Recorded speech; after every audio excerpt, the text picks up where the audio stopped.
प्यारे विद्यार्थियों, सत श्री अकाल। अज अपना पढ़न का विषय है जमात चौथी की पंजाबी पुस्तक का अध्याय 2 निक्की जिंद वड्डी सोच। आओ शुरू करते हैं। अज जशन भी अपने पिता जी नाल सैर करन गया क्योंकि अज उसनू ट्यूशन तो छुट्टी सी। अज जशन नू ट्यूशन तो छुट्टी सी तां वो अपने पिता जी दे नाल सैर करन गया। जशन कदे पिछे रह जांदा अते कदे भज के अगे जाके खलो जांदा। सैर करते करते जशन कदे अपने पिता जी तो पिछे रह जांदा सी ते फिर भज के अगे जाके वो खलो जांदा सी। जशन कदे खेतों विच लहरा रही फसलों नूं निहारदा, कदे फुल्लां ते मंडलाउंदियां तितलियां नूं फड़न की कोशिश करता। इस तरीके दे नाल जशन अपनी सैर का आनंद मान रहा सी। फिर अगे जाके अचानक जशन नहर के किनारे ते खड़ गया अते पानी विचों कुछ लभण लग पिया। तां उसनूं अजिहा करदे देख गुरमेल सिंह ने पुछया, बेटा की लभ रहा है? तां जशन ने कहा, पापा प्रवासी पंछी लभ रहा हाँ। उन्हां दोनां दे पैरां दा खड़ाक सुन के दो मुरगाबियां उन्हां दे अगों उड़ गईयां। तां जशन ने उन्हां दो मुरगाबियां नूं देखिया। ओह दो मुरगाबियां प्रवासी पंछी सन। जशन उन्हां नूं देख के बहुत ज़्यादा खुश होया अते फिर उसने पुछया, पापा ये किन्ने प्यारे पंछी ने, ये आउंदे कित्थों ने? तां फिर गुरमेल सिंह ने उसनूं जवाब दिता कि प्रवासी पंछी दूर दुराडे देशों तो हज़ारां मीलों का सफ़र तय करके आउंदे ने। इन्हां दे विच मुख तौर पर समुद्री कूंजां, अबाबील, हंस, नीलसर वर्गे पंछी जिहड़े ने शामिल ने। गुरमेल सिंह ने अपने बेटे नूं उत्तर दिता कि ये जिहड़े प्रवासी पंछी ने ये दूर दुराडे के देशों तो जाने कि बहुत दूर के देशों तो हज़ारां ही मीलों का सफ़र तय करके अपने देश के विच आउंदे ने। अते इन्हां दे विच मुख तौर पर किहड़े-किहड़े पंछी ने?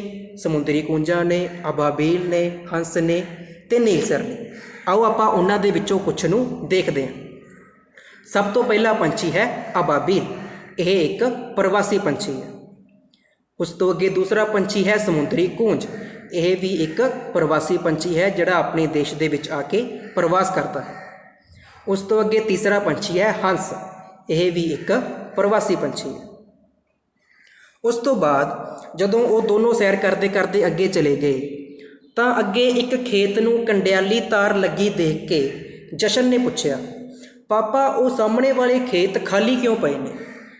तां फिर जदों जशन नूं अपने पापा तो ये पता लग्या कि यह खेत किसान ने किसी कंपनी नूं वेच दिते ने, तां उसने कहा कि धरती तां पूजण जोग हुंदी है ते नाले साडी माँ भी हुंदी है, भला कोई अपनी माँ नूं किवें वेच सकदा है? ये गल जशन नूं उसदी दादी जी ने समझाई सी कि जिहड़ी अपनी धरती है, जो अपनी जमीन है, ये पूजण जोग है अते ये साडी माँ भी हुंदी है। तां जदों जशन नूं पता लग्या कि सामने वाले खेत किसान ने वेच दिते ने तां उसनूं बड़ी हैरानी हुई अते उसने कहा कि भला कोई अपनी माँ नूं भी किवें वेच सकदा है।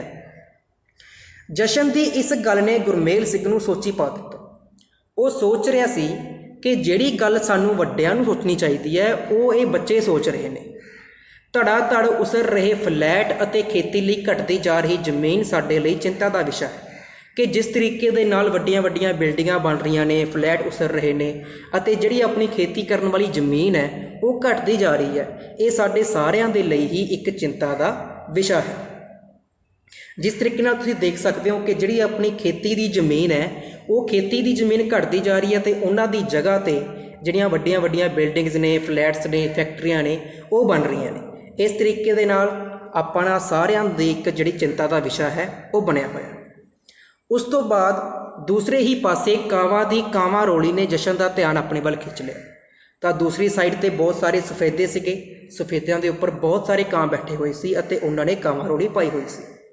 जशन का ध्यान उन्हां कावां दे वल चला गया। जशन इन्ने सारे कावां नूं देख के बहुत खुश होया क्योंकि उसने इन्ने सारे कां पहली बार देखे सन। पर अगले ही पल वो उदास हो गया कि कां तां हैगे ने पर चिड़ियां कित्थे गईयां। फिर उसनूं अपने मैडम जी की कही हुई गल याद आई कि ये जिहड़े मोबाइल फोनां दे वड्डे वड्डे टावर लगे हुए ने, इन्हां दे विच्चों जिहड़ियां तरंगां निकलदियां ने, उन्हां तरंगां दे करके बहुत सारे पंछी जां तां साडे तो दूर चले गए। शायद इसे करके भी ये जिहड़ियां चिड़ियां ने जां तां ये किते मर गईयां ने जां फिर ये साडे तो किते दूर चलियां गईयां ने।